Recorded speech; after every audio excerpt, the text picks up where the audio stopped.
Hello students, welcome to Chaturvedi classes. हम लोग पढ़ेंगे हमारे क्लास 10 का चैप्टर पॉलिनोमियल, जो एनसीईआरटी और एमपी बोर्ड की बुक में चैप्टर 2 है। आज हम लोग डिस्कस करने जा रहे हैं हमारी एक्सरसाइज 2.2 के क्वेश्चन नंबर 2 का 4th पार्ट। क्वेश्चन नंबर 2 में हमारे पास में गिवन है कि find a quadratic polynomial each with the given numbers as sum and product of its zeros respectively. Means ये जो दो नंबर हमारे पास में गिवन है ये एक्चुअल में क्या है बेटा, sum of the zeros and product of the zeros हैं। हमको इनसे क्वाड्रेटिक पॉलिनोमियल बनानी है। क्वाड्रेटिक पॉलिनोमियल आप कैसे बनाते हो, अगर आपने प्रीवियस लेक्चर्स अच्छे से देखे हैं तो आपको आ गया होगा। आप एक बार नहीं देखे तो दोबारा से देख लो और फिर मेरे साथ में ये कोऑर्डिनेट करो। तो जब कभी भी हमको क्वाड्रेटिक पॉलिनोमियल बनानी होती है तो हम इनको दो मेथड से बनाते हैं। पहला होता है अपना फॉर्मूला मेथड और दूसरा होता है कोफिशिएंट एंड जीरोस के रिलेशनशिप का यूज़ करके। तो दोनों से कैसे करना है, चलो जल्दी जल्दी देखते हैं। सबसे पहले हम अपने क्वेश्चन का स्टार्ट करेंगे तो हम लिख देंगे कि हमारे पास गिवन क्या है। हमारे पास में गिवन है sum of the zeros of polynomial. आपको याद है हम अल्फ़ा एंड बीटा लेते हैं, तो सम ऑफ द जीरोस, या आप लैंग्वेज में लिखना चाहें तो लैंग्वेज में लिख सकते हैं। तो अल्फ़ा प्लस बीटा की वैल्यू गिवन है 1 और प्रोडक्ट ऑफ द जीरोस यानी अल्फ़ा इंटू बीटा की वैल्यू है 1। अब जब हमको इसकी क्वाड्रेटिक पॉलिनोमियल बनानी है तो इसका फॉर्मूला मेथड क्या होता है वो देख लो आप, कि ये हम सॉल्व करते हैं अपनी। तो px हमारा होता है k times x square minus sum of the zeros into x plus product of the zeros. ठीक है बेटा।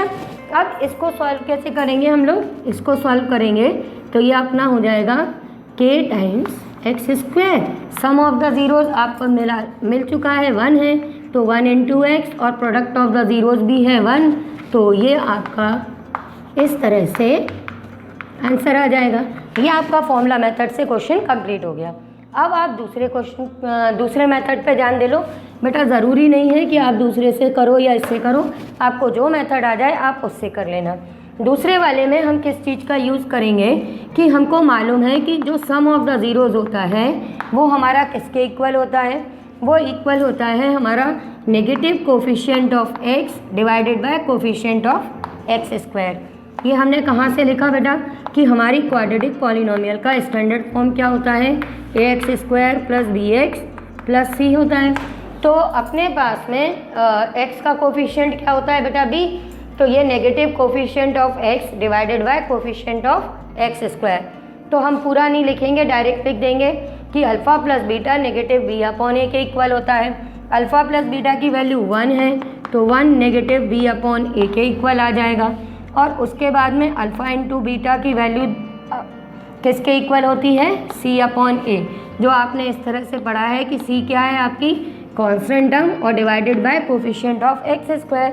अब अल्फ़ा इंटू 1 ये सी अपॉन ए।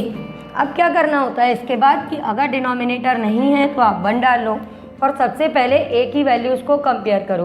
तो ए की वैल्यू यहाँ से भी 1 आ रही है, यहाँ से भी 1 आ रही है, तो आपको कुछ नहीं करना। और अगर सेम नहीं आ रही तो आप क्या करोगे, दोनों डिनोमिनेटर सेम करोगे एलसीएम लेके और उसके बाद में आगे कंपैरिजन का काम करोगे। अब ये करने के बाद में आपको क्या करना होता है, इसके बाद में आप लिख देना ऑन कंपेयरिंग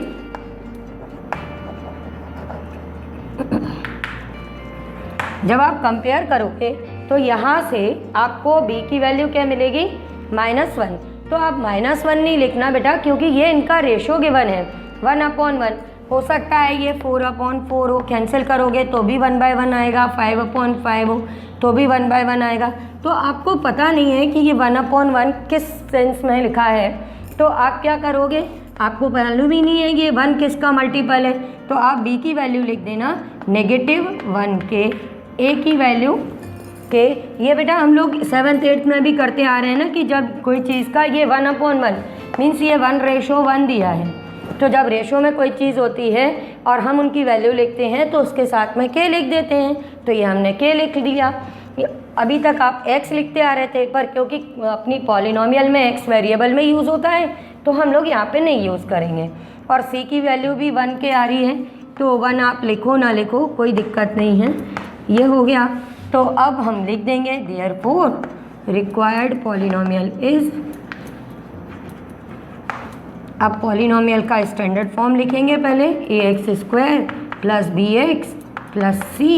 अब यहाँ पर a की वैल्यू है 1 के, तो 1 लिखना नहीं चाह, ये b की वैल्यू है -1 के, फिर 1 फिर नहीं लिखेंगे, और c की वैल्यू है k, तो केवल k लिख देना, और फिर k आप इसका कॉमन ले लेना, ये आ जाएगा x² माइनस x प्लस 1। ये आपका रिक्वायर्ड आंसर है।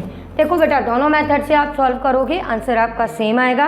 अभी भी आपको नहीं समझ में आ रहा है या कोई डाउट है तो आप मेरे से डिस्कस करो। वीडियो के एंड में मेरे नंबर्स दिए हुए हैं, मैं आपके डाउट्स क्लियर कर दूंगी। ओके बच्चों।